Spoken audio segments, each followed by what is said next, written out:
शारदीय नवरात्रीचा आजचा दुसरा दिवस। नवरात्रीच्या दुसऱ्या दिवशी दुर्गा मातेचं दुसरं रूप असलेल्या ब्रह्मचारिणीची पूजा केली जाते।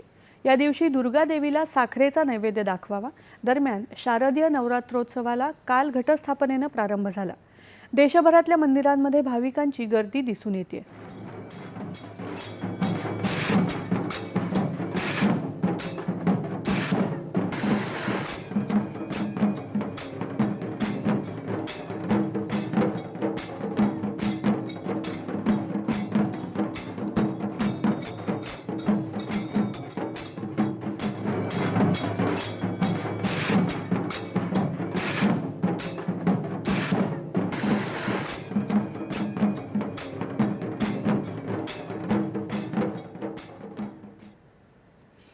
पुणे नवरात्र महोत्सवाचं उद्घाटन महसूल मंत्री